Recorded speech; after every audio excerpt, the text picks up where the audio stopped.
10 book recommendations for Women's History Month, coming right up. Hey, what's going on everybody? Justin here, and thank you so much for spending some time with me. And in this video, I want to go over 10 book recommendations for the Herstoryathon Readathon event that is being hosted by Brittany over at Literarily Smitten. Almost said literally smitten, but and Charlotte at Queenie Reads. They are putting together, well, I guess I keep saying they have, I mean, they've been doing this readathon event over the course of the month of March for Women's History Month. And it's all about reading historical figures that are women from history, or women that are involved with current events, or memoirs about women that are still alive today. And I have quite a few book recommendations. I figured I could join in for that. There is one, my last one, I might do a reread if I got enough time at the end of the month. I feel like March is just like the month of like readathons. There's like the Irish one, the March of the Mammoths, Herstoryathon, the one in Rome. There's just so many things going on. I'm losing track of it all. But like I said, if I can get through enough of my other stuff, there is one of these I'm going to reread at the end of the month. But yeah, let's just go ahead and get started. I've got 10 books here. The first 5 are going to be roughly more like history, women in history kind of things. And then the other 5 are more, I guess, either modern or contemporary authors that are, actually, I think most of them are scientists from what I remember, or within the last 100 years, kind of things going on. I got a lot of nature books and stuff, so not necessarily history per se, but current scientists, women doing cool things. So let's just go ahead and get started before this video ends up being like 30 minutes long. And I got my notebook because I do have like 3 or 4 that I either listen to on audiobook or I rented from the library, and I just don't have the physical copies and I'll forget the subtitles. But first up, we got Cleopatra A Life by Stacy Schiff. It won the Pulitzer Prize. I'm not really sure how it won the Pulitzer Prize. I'm not trying to be mean. It is actually a pretty good book looking back on it. I do think it was pretty middle of the road, but for someone who doesn't know a whole lot about ancient history, I think part of it was kind of dealing a little bit kind of surface level stuff kind of going on. So if you read a lot on like ancient Rome, the end of the Roman Republic, that kind of stuff, it's probably not going to be like the greatest book on Cleopatra. There's like a whole slew of Cleopatra. I feel it's like a cottage industry now. But the one quip I had about the book was the author kind of glosses over some of like kind of maybe, I guess, like the misplays that Cleopatra had, because she was dealing in some pretty powerful circles. I mean, when you're dealing with Julius Caesar, Mark Antony, Octavian and stuff, you pretty much got to play every hand right, and there was a few mistakes along the way. But overall, I would definitely recommend this for someone who hasn't read an ancient history book, but you've heard about Cleopatra and kind of the allure kind of going on there. I do think this would actually be a really good place to start, so that's why I'm recommending Cleopatra by Stacy Schiff. Alright, next up, and I think I numbered these history ones kind of in order here. Number 2, we got Agripina, the Most Extraordinary Woman of the Roman World by Emma Southon. And I remember listening to this book. This is about the most irreverent history, maybe not the most, but it's a fairly irreverent history, but like the facts are straight up good. Like, it's very historical, very accurate. But yeah, the author, she pulls no punches with just telling how it is. Very, like, the way it's written, but also just kind of dealing with, I guess, how lewd Roman society could be at different times and stuff. But for those who don't know, Agripina, let's see, she was the sister of Caligula, one of the mad emperors of Rome, wife of Claudius from I Claudius fame, and was the mother to Nero, another mad emperor of Rome. She was definitely one of the big power brokers kind of going on during that kind of the Julio-Claudian, excuse me, why I don't know why I'm speaking so bad today, with the Julio-Claudian dynasty. I really enjoyed this book, if you can't tell, so highly recommend it if you want to read something on kind of like the beginning of like the Roman Empire, and how this one woman was kind of pulling, like I said, playing a lot of the cards right up until like pretty much the end. But though Nero was such a loose cannon, I mean, you can't really blame anyone for not being able to handle that mess. Number 3 here, we got Joan of Ark, and this is by Helen Castor right here. And I feel like this is a really good one for medieval history. If you don't know a lot about like kind of the late Middle Ages, this is definitely a good place to start because it's kind of dealing with. There's a lot of context and kind of setting building in this work, and actually one of the interesting parts of this one is she deals a lot with sort of the interrogation and kind of the final days of the Maid of Orleans. For those who don't know, Joan of Ark, I believe she was 19 years old when she had like visions from God and stuff, or at least claimed that, and just joined like the French army against the English at the time in France. So yeah, it was just a really kind of crazy thing going on. But obviously with like all the religious powers that be and superstitions and all that kind of stuff, it wasn't always an easy thing just to say you had visions from God, and even if you had like kind of the victories to sort of back it up and stuff. But for like a medieval history, it doesn't get much better than that, except maybe the next one, because the next one is actually one of my favorites as well. And this one is Matilda, Empress, Queen, and Warrior by Catherine Hanley. And for medieval, I was talking to people on the Herstoryathon Discord earlier today, and I'm on Queen Matilda all the way for like really famous like medieval figures I think are like underrepresented, or just like underdogs and just don't get enough representation in like the literature and whatnot. For those who don't know, Matilda was born in England, princess, married off to the Holy Roman Emperor. So she's the Empress of, she actually is crowned Empress, which was kind of a weirdish thing at the time. I think she actually was a region of Italy in her own right as well. But anyways, through all the, politicking and the way of heirs and stuff, how that was kind of going on in the High Middle Ages, she technically was like the heir apparent to the English throne, but when her father died, basically one of her male cousins, he became King Stephen, due to circumstances was able to claim it first, and then she led kind of like a revolt, and this was kind of during the period known as the Anarchy in England. Ultimately she did fail, but she did have a lot of help along the way, and her story is just really, really good, fantastic. People need to learn more about her. Highly recommended. Can't recommend that one enough. All right, and number 5, I got the book here. I don't know why I alternated quite like that. We got, look, dust on my books here. 4 Queens, the Provençal Sisters Who Ruled Europe by Nancy Goldstone.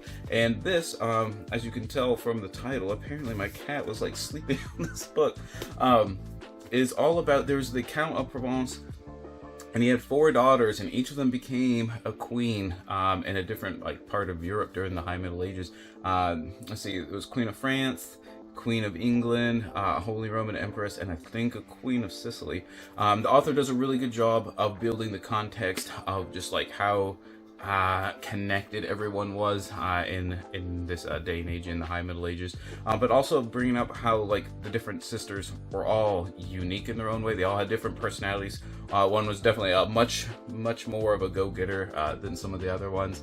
Like I think it was Sanja, is just very, it almost seemed like introverted and just was kind of willing to let things play out and just kind of go with the flow, and some of the others were definitely not so much. Highly recommend this one. And at one point in time, these 4 sisters control, indirectly, behind the scenes are controlling, a third to like half of like all of Europe, like in the same generation, which is pretty crazy if you ask me. And then technically, I think the next one is definitely one of the more history books. It's not one of the scientist ones, so I'm going to put that one in too. And it's Radium Girls, The Dark Story of America's Shining Women by Kate Moore. I remember reading this, I want to say the first year I was doing book 2. Because I used to read a lot of World War I stuff, and this is kind of like tangentially related to it, and I'm really glad I picked this one up. This is all about during America's entry into World War I. For a lot of the equipment they wanted for like nighttime flying and nighttime usage and stuff, they wanted watches and dials and stuff to kind of glow in the dark with like and they used radioluminescence. And these women would be hired to work in the factories and paint the dials, by hand and stuff with this chemical, which, you know, turns out to be very radioactive. However, a lot of the time, you know, they're putting their mouths through the paintbrush to get like a point on the brushes so they can make clean work and stuff, and that's kind of what they were directed to do. And obviously a lot of these women are just getting like radium poisoning and different cancers and sicknesses and stuff because of that. And this book kind of deals with the aftermath of all that and the kind of the political and legal struggles that a lot of the women decide to go through to kind of achieve some sort of justice or reparations for that. And unfortunately for a lot of them, it was either too little or too late, or, you know, they had, you know, literally died from like all the complications and stuff. I feel like it is it's definitely a really good book when you want to learn more about, I guess, kind of like the prelude to like some of these like workers' rights things kind of going on. Like I said, this is in the, you know, the teens and the 20s and out into the 30s, from what I remember. And it's really awful. Like, you know, you think of like the Triangle Shirtwaist Factory incident and things like that, just all the stuff kind of going on. And this is just like kind of one of those things that I never learned about until I read the book, so I'm really glad I did. All right, next up we have a bunch of women scientists that I have some of their works here that's just really, really good. Let's see what we got. Number 7. I didn't write it down apparently for some reason. Why didn't I write number 7? All right, we're gonna go with Cy Montgomery. I don't actually have the book. This is The Soul of an Octopus, which is probably her most famous work. But the book I'm actually recommending is How to Be a Good Creature. I think I want to say it's a memoir in 13 creatures or something like that. This is a fantastic book. For those who don't know who Cy Montgomery is, she's kind of like a freelance like nature writer on all kinds of different like nature topics and stuff. She's got books on I want to say like hummingbirds. I think one just on turtles just came out that I need to get to. Obviously, Soul of an Octopus. But just fantastic. What she does is she takes like an instant with a different animal throughout her life, and how kind of just the different emotional episodes or feelings or life events that were kind of going on during that time. And the one that always seems to stick with me is when she found an ermine that had killed like one of her pet chickens, and she was able to like so beautifully write that, but then compare it and like in just like perfect writing, how her like relationship with her like mother has like changed over time, like developed and changed over time. I just found that was like perfect and just one of my favorite books of all time. So don't ask me why I don't have a physical copy, because I got like 4 of her other books, but not that one. I think I rented that one from the library as well. Next up we got Unbowed, a memoir by Wangari Maathai. She won the Nobel Peace Prize, I believe, in 2004. For those who don't know who she is, she was a social, environmental, and like political activist in Kenya. I think throughout like the 70s and 80s predominantly. She helped start the Green Belt movement, which was like a movement, a conservation kind of based movement, with a lot about women's rights. And what they would do is work together to plant forests and trees and things to kind of help deal with like soil degradation and erosion and all that kind of thing going on in Eastern Africa. And I think she eventually became a scientist, and then also a member of like the Kenyan parliament and stuff. But obviously dealing with like, you know, the 70s, 80s, 90s, even to like current times, being like, you know, an activist in Eastern Africa wasn't always like the easiest thing to do. And it's kind of just her whole entire like life story from like growing up, being able to like go to school in the United States through the Kennedy Airlifts thing. For those who don't know, it was just kind of like a really cool voucher program sort of thing, where a couple hundred or a couple thousand like African students were able to go to school in the United States in the 60s. And then go back and kind of like share like what they learned and do things and what have you. But just I learned a ton. Just a really good book overall. Really good story. Definitely learn more about her if you can. All right, number 9, we got Below the Edge of Darkness, a memoir of exploring life and life in the deep sea by Edith Witter. This was a fantastic one. I think I've listened to this one on audiobook if I remember correctly. And this is all about Edith's like life story and becoming like one of the premier early scientists of like bioluminescence in the deep ocean. And what she did was she trained and was like one of the first people to like use all these like deep dive submersibles and things definitely don't read it if you're claustrophobic and stuff.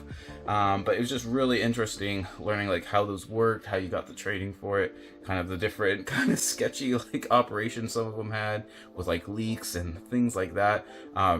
Just really interesting, kind of, and a lot of cool like anecdotes. Like she met like Fidel Castro like on one of like the they had like an expedition into Cuba for some reason and stuff. Just really interesting stuff going on there. And like I said, just a really cool scientist getting a woman scientist like getting a lot done and kind of paving the way for others. So highly recommend that one as well. And lastly, here's the book that I would probably like to reread if I get a chance to at the end of the month here. We got the Arban, A Life Discovering the 8th Continent in the Trees Above Us by Meg Lohman. And what she is she is the pioneering scientist in dealing with the study of like jungle canopies or tropical rainforest like tree canopies, which sounds kind of weird, but it's a lot more there's a lot more to it than meets the eye. Getting up into some of these trees, you know, a couple hundred feet up in the air by hand with your scientific instruments and stuff. She kind of details how she went to school in a couple different countries. I ended up in Australia working and stuff, and just like kind of going about that whole process. I really enjoyed it. I think about the first 2/3 it's kind of like her life story leading up to that, and the last third is like some of the really big projects that she's worked on. And that's like where it also sold me as well, because she was dealing with like leading projects for helping like, you know, like disabled individuals experience like the canopy, or like, you know, the treetop canopies and stuff with boardwalks and things, getting like local people involved with different like bio blitzes and things like that. Just really awesome. Definitely need to reread this one and give it a good like solid review. So there you have it. Those are 10 history books about women for Women's History Month that I really enjoy, that I think a lot of people will as well. If you made it this far, my furnace just turned on, of course, with the last like 30 seconds, if you can hear like a shh going on in the background. But if you made it this far, thank you so much for watching. Give me a like if you thought my books were good. Give me a dislike if you thought my recommendations sucked, and let me know why you thought they did as well. And also, if you do want to support the channel, the best way to do it is just checking out my Etsy shop and things like that. I'll leave links down below where I put up, you know, different like signs, a lot of quotes, little symbols, different kinds of things. You know, this is part of one of the virtues of Bushido, if you know what that is. So anyways, thank you so much for watching. If I can get that to stand up. And whatever you're reading in Women's History Month, always remember, read victoriously.